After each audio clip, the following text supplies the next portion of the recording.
I don't know how to play this. But we do have a guest who does. And so, let's give that a try.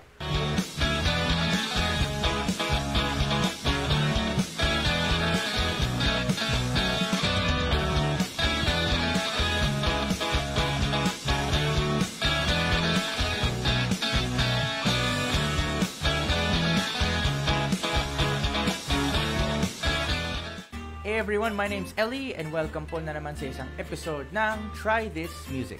Because today's instrument or group of instruments is of Philippine nature, I will do my best na mag-straight Tagalog. That's right. Starting now.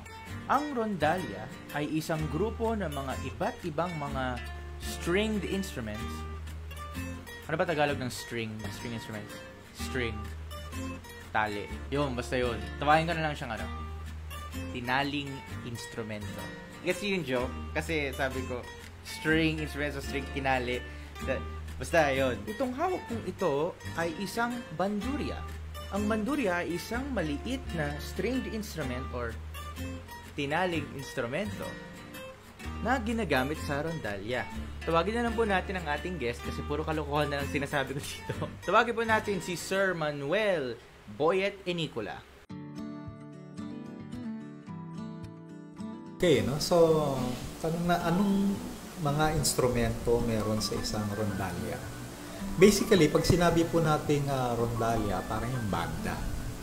Yung banda, meron tayong gitara, may piano, may baho, kung ano pang instrumento. Kabuuan, ang tawag doon ay banda. Sa rondalya, ang rondalya naman ay binubuo ng basically tatlong instrumento, yung bandurya, octavina, laud. Siyempre, nandyan din yung gitara para magbibigay ng rhythm, pati yung bass. Maaaring electric bass, maaaring yung tinatawag na bajo de arco o kaya bajo de uñas. Kaya, yan ang instrumento. Bandurya, octavina, laud. Ano ba itsura ng bandurya? Pero sa mga hindi pa kabisado, ganito po itsura ng bandurya. Ito po, 14 strings. Ito po ay minana po natin sa mga Kastila. Inintroduce nila sa atin.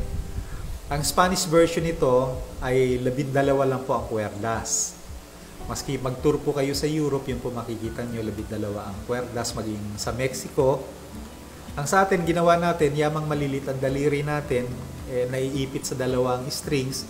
Kaya nagdagdag tayo, ginawa natin 14. Kaya dito sa mga manitipis na kwerdas, tatlo-tatlo para wag maipit yung ating mga daliri. Ganun ang ginawa natin.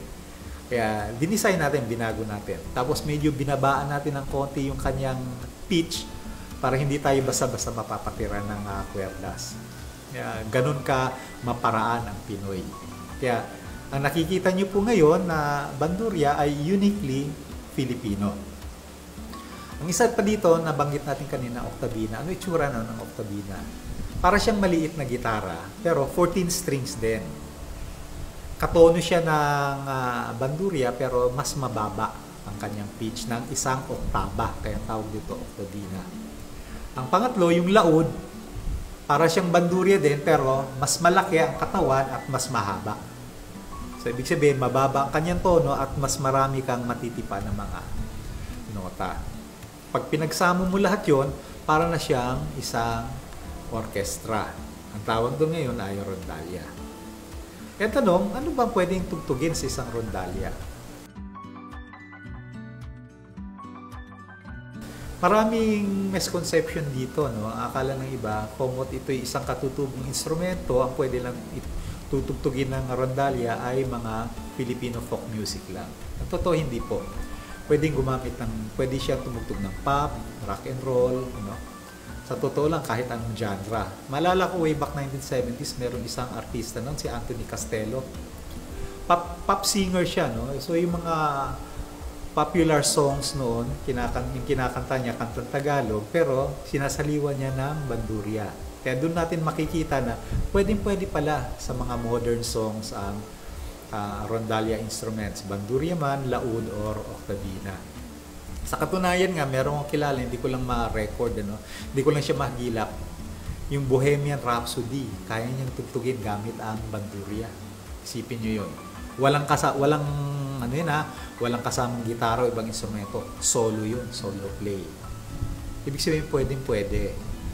Ang isa pang misconception sa mga rondalia instruments na kailangan may kasama siyang ibang instrumento. Pwede ho siyang solo. Ano? Ngayon, madali bang pag-aralan ang mga rondalia instruments? Ang totoo niyan, kung madali o mahirap, depende yon sa interest ng isa.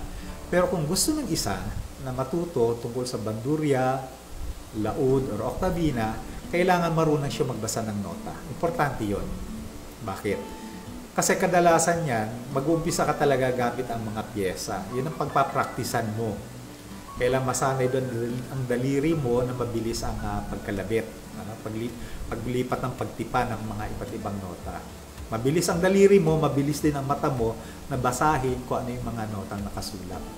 Siyempre, importante magkaroon din ng sariling instrumento para lagi makapag-practice. At isang mahalaga, dapat mayroong magtuturo. May teacher or may coach.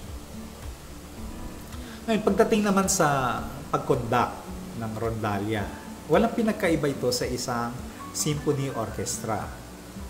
Ang gagawin ng isang konduktor, alamin muna sino-sino ba ang tutugtog, gaano karami, ano-anong instrumento ang available. Ikalawa, anong klaseng musika ba ang tutugtugin? Meron na bang areglo na gagamitin? Ngayon, titignan ko yung areglo na gagamitin, no? Yung musika na tutugtugin, kung aangkop ang pagka-areglo nun dun sa mga players. Pag hindi, kailangang baguhin yon. At kadalasan, ang nangyayari dyan, dahil halo-halo yung tumutugtog, gumagawa talaga ng panibagong areglo ng isang konduktor. Kaya hindi yan katulad ng isang banda na, barkada mo, marunong ka ng, kunwari, ng gitara, pinsan mo marunong mag-drums, yung kapatid mo marunong mag-bass, ang isa naman ay marunong mag-piano, nagsama-sama kayo, tugtog na agad. Hindi ganun ka-simple yun. Aalamin muna. Tapos gagawa ng tamang kombinasyon. At sa areglo nagkakatalo. Paano pa nagkakatalo? Kasi minsan ang rondalia, ang mga tutugtog isa lang instrumento. Halimbawa, puro bandurria lahat. Paano gagawin mo doon? Walang laud, walang octavina. Dadayain ngayon yun sa pamagitan ng areglo. At magugulat kayo, maraming pagkakataon, makikita mo, gitara lang, saka bandurria, yet pag pinakinggan yung tugtog nila, akala mo kompleto, akala mo may baho, akala mo may laud, may octavina, may matining, may mababa. Kaya nasa pag-aareglo, nandun po ang sekreto ng rondalia.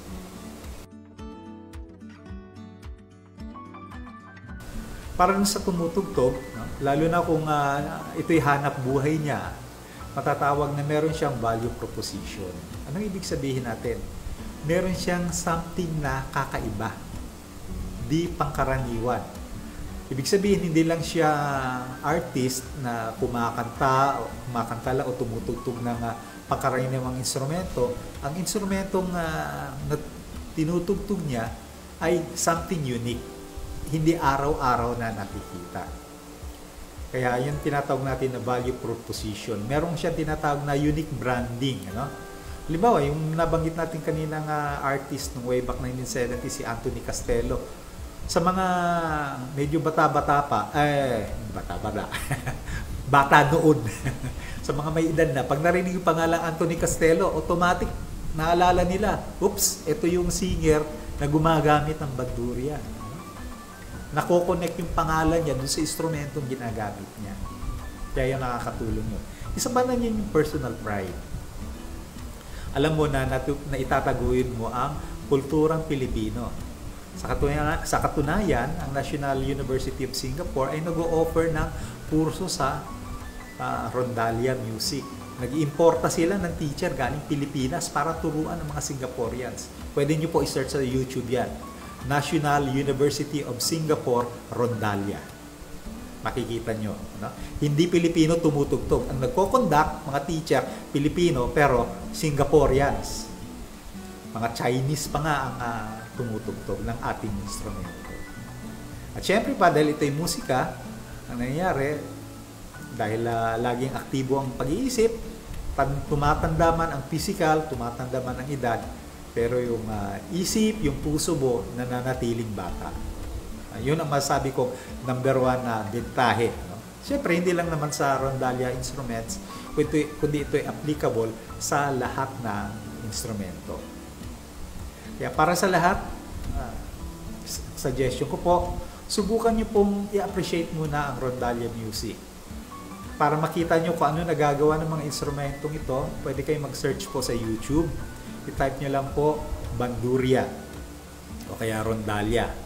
Pag Bandurria ang tinype nyo po, ang mapipick up nyo po doon, hindi lang po Pilipinas, maski mga Mexicano, mga Kastila, Europeans, gumagamit ng Bandurria. Makikita nyo paano nila tinutugtog.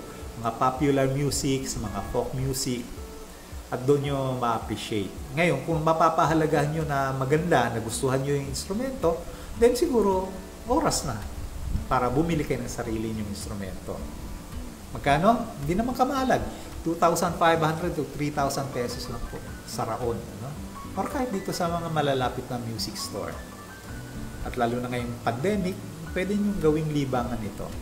At syempre, maghanap po kayo ng isang magtuturo sa inyo, teacher, o isang coach, o isang mentor. At ang masasabi ko lang po, matutuwa kayo dahil ginawa nyo. You will be happy that you did. Salamat po. Ayan po si Sir Manuel Boyet Inicola. Maraming salamat po, sir, sa pag-guest niyo po dito sa show. And maraming salamat po sa mga nanood ng episode na to. Teka muna, hindi ko na kaya mag-Tagalog. Thank you very much for watching this episode of Try This Music. And as always, please like this video, comment down below, and share this video with your musical friends, and subscribe to all our channels, because you'll never know unless you try.